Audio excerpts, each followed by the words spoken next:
Olá pessoal, Mãe Beth da Casa de Caridade Filhos da Umbanda, estamos aqui para mais um vídeo. Hoje nós iremos falar sobre as proteções que nós temos na nossa cabeça, né? Por que a cabeça do médium é tão importante e nós temos que tomar tanto cuidado com a nossa cabeça?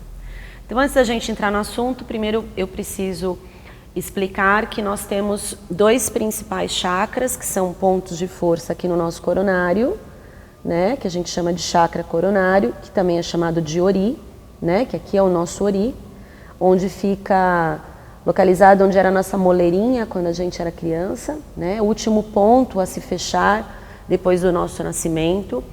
Ele é o primeiro e o principal ponto de força que nós temos no nosso corpo. E nós temos aqui o frontal, né, o chakra frontal, o ponto energético frontal, que também é muito utilizado no desenvolvimento mediúnico. Então nós temos esses dois chakras que são os principais para o desenvolvimento mediúnico. Sendo que quem tem o frontal bem desenvolvido, normalmente são médiuns que têm o dom da vidência ou da clarividência. Então quando nós iniciamos o nosso desenvolvimento mediúnico, todo o processo é feito através desses dois chakras. Então, por exemplo, a pessoa nunca incorporou, a pessoa nunca trabalhou com a espiritualidade em nenhum dos tipos, né, de mediunidade existentes. Então eu costumo dizer assim, né, o médium é virgem, né, ele ainda não começou o seu desenvolvimento mediúnico. Quando as nossas entidades, né, elas iniciam esse desenvolvimento do médium, tudo começa por esses chakras superiores. Então, nós costumamos dizer que é um ponto muito sensível do médium. Então, é um ponto que deve ter um cuidado, né, uma preocupação em se cuidar da cabeça, do nosso Ori. Então, os terreiros fazem isso de formas diferentes, porém o fundamento é o mesmo, é você proteger o coronário, é você proteger o seu frontal. Então, por exemplo, existem casas que as mulheres usam um pano na cabeça, né, enrola, tal, que eu acho lindo, né, então, para trabalhar, trabalha-se com a cabeça coberta. Então, é protegendo o nosso coronário, protegendo o nosso frontal. E os homens usam aquele chapeuzinho, que eu nunca lembro o nome, né, mas é um chapeuzinho que se coloca, e o fundamento desse chapéu é a mesma coisa.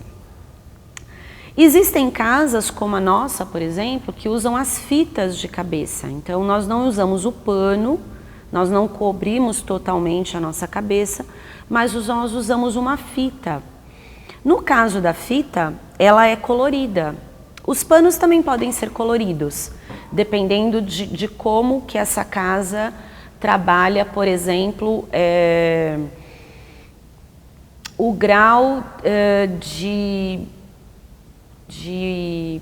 eu não posso dizer evolução, mas, por exemplo, o dirigente, por exemplo, o pano é dourado, no seu pai ou mãe pequena o pano é prateado, normalmente os seus filhos têm um pano branco, mas tem detalhes dependendo da sua função dentro do terreiro, tá? Aqui na nossa casa a gente tem as fitas, então as mulheres usam a cor das fitas na cor da mãe de cabeça e os homens usam a cor na fita do pai de cabeça. Então, vou dar um exemplo. Eu, por exemplo, eu sou filha de Nhançã com Xangô. Então, a minha fita aqui é amarela, porque aqui para nós em Nhançã a cor é amarela. E isso também pode mudar de terreiro para terreiro e também tá tudo bem, tá? Então, a minha fita vai ser amarela e eu tenho uma pedrinha que vai corresponder à cor do meu pai de cabeça. Então eu sou filha de Nhançã com Xangô, então eu vou ter uma pedrinha marrom representando Xangô.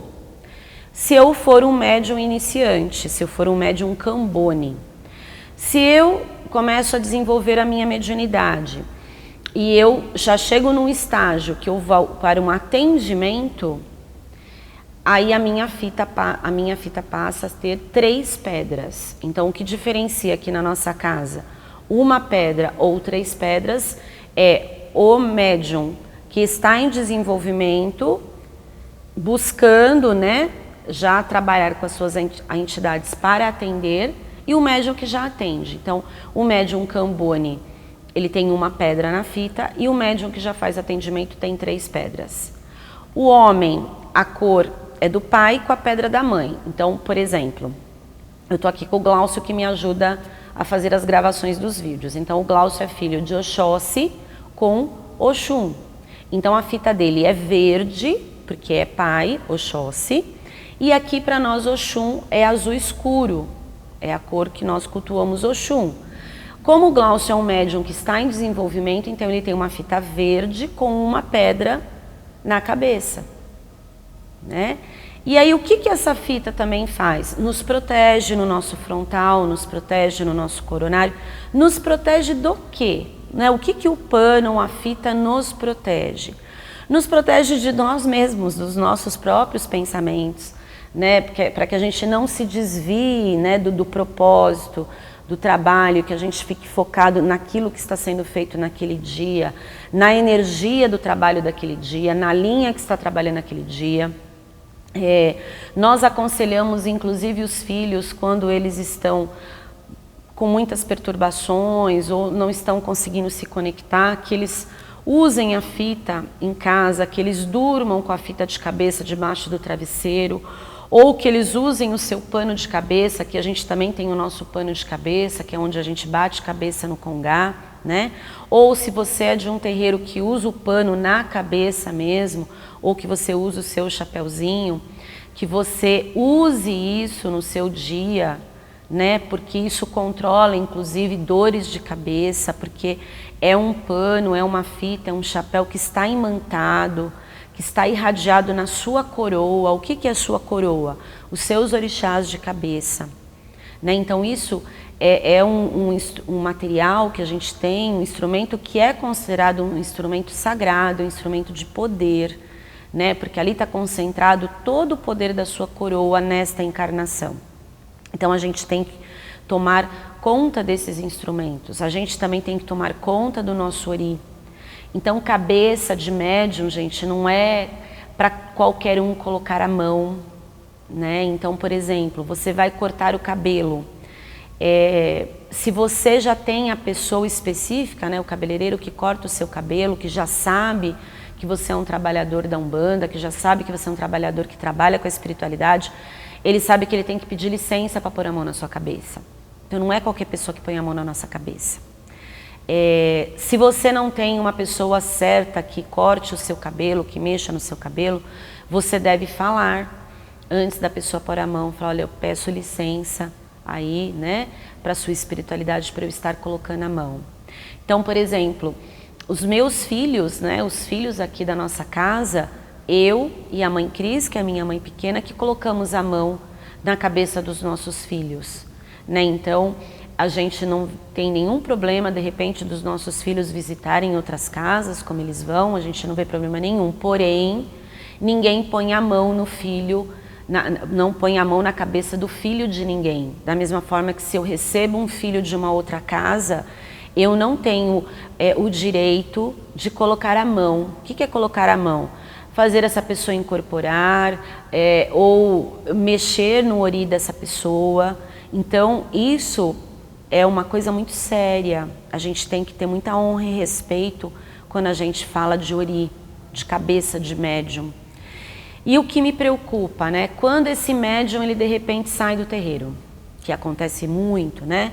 As pessoas entram e saem sem muito comprometimento e não levam isso muito a sério. E aí a gente tem hoje um monte, né, de pessoas que já entraram, que já participaram, que saíram, então aí agora batendo cabeça, que não quer voltar ou não acha o lugar. Médium que já começou o seu desenvolvimento, né, que já mexeu na coroa, que já mexeu no ori, e hoje não trabalha em nenhum lugar, eu costumo dizer que é um médium sem teto. É um médium que ele não tem ninguém que está cuidando de tudo isso. Então, gente, vou dar um toque aqui, né? Antes de você adentrar para uma corrente mediúnica, seja no terreiro que for, né, na religião que for, mas que mexa com a sua espiritualidade, com seu desenvolvimento mediúnico, pense bem. Pense se realmente é isso que você quer. Pense realmente se você vai assumir as responsabilidades do ato que você escolheu, porque isso não é uma brincadeira. Desenvolvimento mediúnico é uma coisa séria. Mexer com a cabeça das pessoas é uma coisa séria. Mas eu saí do terreiro, mas eu mexi, agora não quero mais, como é que faz? Então, uma vez isso feito, não tem volta. Você vai ter que trabalhar com a sua espiritualidade, com a sua mediunidade de outras formas. Você vai ter que buscar um outro lugar, ou uma nova religião, ou fazer caridade de uma forma que preencha, né, essa missão, porque nós somos médiuns porque temos uma missão. Qual é a nossa missão? Fazer caridade. A partir do momento que a gente deixa de cumprir este acordo que nós fizemos, não comigo, né? Esse acordo não é comigo, o acordo é feito com a gente mesmo, né? A gente já fez esse acordo antes de reencarnar. Então, a gente tem que ter muito cuidado e ter muita responsabilidade com isso. Então, cabeça de médium já mexida é complicado. Então, se você hoje está me assistindo aqui e você já trabalhou e hoje não está trabalhando, não desista, né? Continue com a sua busca, né? Em praticar o amor ao próximo, em praticar caridade. Eu não quero mais incorporar, ok, mas então preencha isso de uma maneira que isso não te prejudique. Não são as nossas entidades que nos prejudicam, não é a espiritualidade superior que nos prejudica. O que nos prejudica é que isso vai ficar aberto e se isso não é cuidado, de repente, ele também pode ser aí um ponto de referência para espíritos de baixa espiritualidade. Porque a partir do momento que a gente abre essa chavinha, que a gente vira essa chavinha, que a gente desperta para a espiritualidade, a gente desperta para qualquer espiritualidade. Não tem um botãozinho que coloca lá, não, agora eu só quero espíritos bacanas. Não. Então, o espírito inferior, o espírito das trevas, os espíritos desequilibrados, eles também vão saber que você virou essa chavinha. Então, isto que é o preocupante. Então, por isso que nós protegemos o nosso ori, por isso que nós protegemos o nosso coronário, por isso que nós protegemos o nosso frontal, por isso que nós utilizamos desses recursos nos nossos trabalhos. E todos esses instrumentos são instrumentos sagrados, são instrumentos de honra, são instrumentos de medicina para nós médiuns, né? Então, se você não tem esse conhecimento, converse com o seu dirigente, converse com a sua dirigente, ela vai te orientar, né? Se você sabe de tudo isso, não finja a demência e faz o que você tem que fazer. E se você hoje, que está assistindo esse vídeo, você não está participando de nada e você simplesmente parou, cuide da sua cabeça, cuide do seu ori, né? Porque pode ser que você venha a ter problemas, né? E a gente não é médium para sofrer, a gente não é médium para ter problemas. A gente escolheu ser médium para que a gente possa ajudar os outros e que isso também possa fazer bem para a gente. Mediunidade não é doença, mediunidade não é sofrimento, mas mediunidade é sim responsabilidade. Tá bom, pessoal? Então um beijo no coração, fiquem com Deus e até o próximo vídeo.